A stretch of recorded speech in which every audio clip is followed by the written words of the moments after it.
35 years we've had a kill in this one field, me and Daddy. Hopefully this afternoon we make it 36.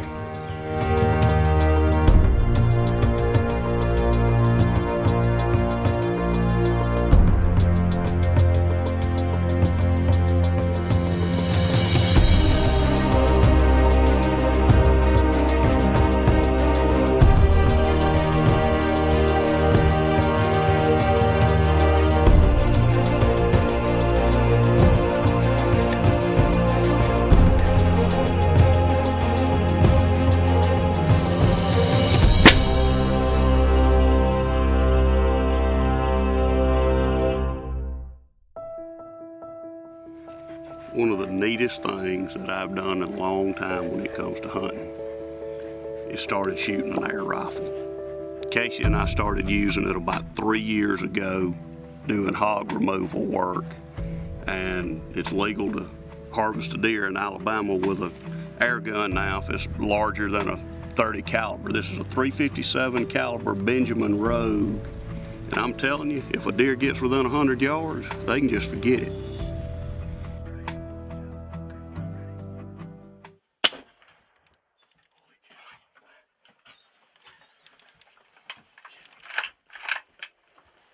That's the awesome thing about that air rifle.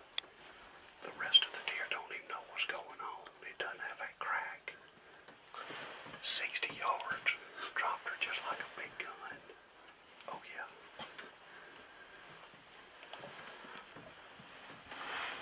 There comes a little buck.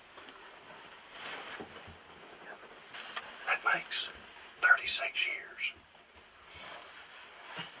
Oh yeah. Started testing out some different bullets this year. This one right here is a 143 grain ballistic tip that Nosler makes. That's a 148 grain hollow point and then 158 grain hard nose. This hard nose is what we started shooting hogs with because it's got a lot of penetration power, and also the coyote that I shot at 104 yards, complete pass through with that hard nose bullet. Also, the first doe that Gunner shot, she was at 90 yards and we had a complete pass through on her as well.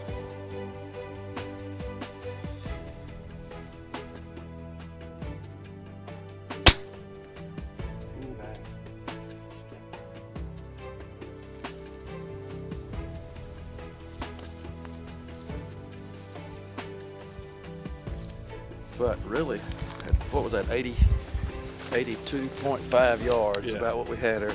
Yeah. And I put it pretty much about right there, so it didn't really drop very much at 82 yards. Pretty much on.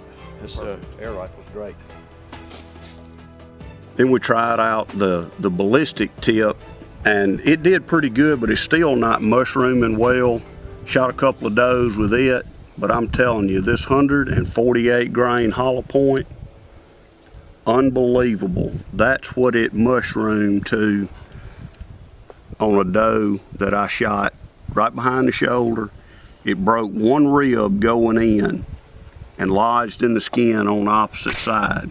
It's one thing about this gun now, you've got to be precise where you put it. Furthest I've shot one's about 100 yards. I'm comfortable out to 110. I've got this gun sighted in dead on at 80. It's about 4 inches high at 40 and about 3 inches low at 100. The scope's got mil dots in it, so it's just like a long range shooter with a rifle. As long as you know what the ballistics of that gun is and you've got a good range finder, then it just becomes how precise a shot are you.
is the oldest deer on the farm. Gary's been trying to kill him for 2 years.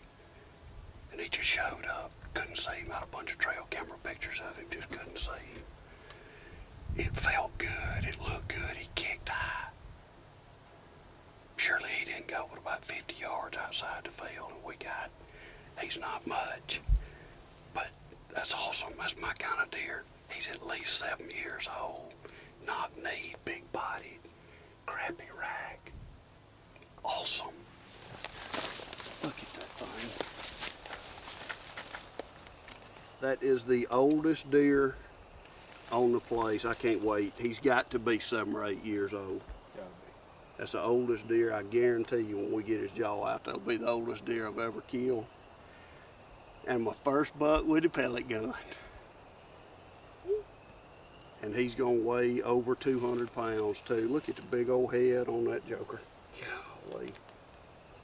Now the way we refill the gun is we just got a 3,000 pound scuba tank. Crossman sells tanks, but as much as we were using them with our hog control work, we had to have something that carried a little more volume. Quick coupler right here. Just release the valve slow. You can hear it click and it's charging up. We put about 3,000 pounds in there. Usually go over just a little bit because the pressure will stabilize down and you're good. Another neat thing about this gun is it's got a 6-round clip. So it's not a single shot like a lot of manufactured air rifles. You just load it up just like that, just drop them in, spin the wheel,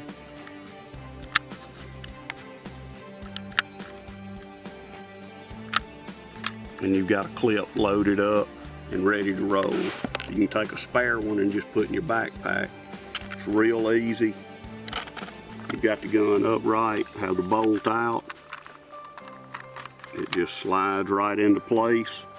Move your bolt forward, it's ready to fire. Well, this is just another thing, the way I look at it, for your deer management toolbox. We've killed deer with bows, we've killed deer with muzzle loaders. One thing I like about this gun is if I'm harvesting antlerless deer and I don't want rifles banging and popping all over the place, you can take this, and if there's a bunch of deer in a food plot, you can shoot, and because it doesn't have that crack, now it's not completely silent, but they're not used to what it sounds like. So you shoot and the deer do not spook. You can have a deer down in the field and the rest of them don't really understand what's going on. So in the case where you can harvest multiple deer in an afternoon, you can do that without spooking up the place. So it's an excellent tool for harvesting antlerless deer on food plots when you don't want to spook the whole property.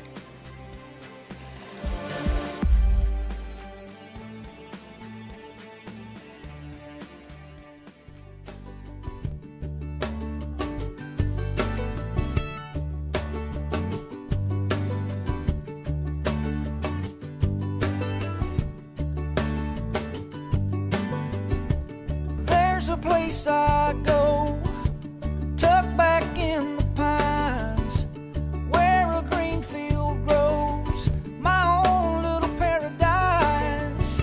I'm thankful for this land and the life that it provides. See, the measure of a man is what he leaves behind. Oh, oh, take what you need and pass it on down.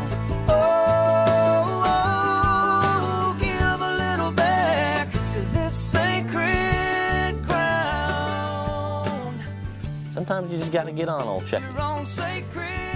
Let him loosen up a little bit. I am what I am. If you sit me down, I'm going to talk like this. Hit trails in pine plantations, nothing can be better. That'd have been good if he hadn't just bulldozed the camera.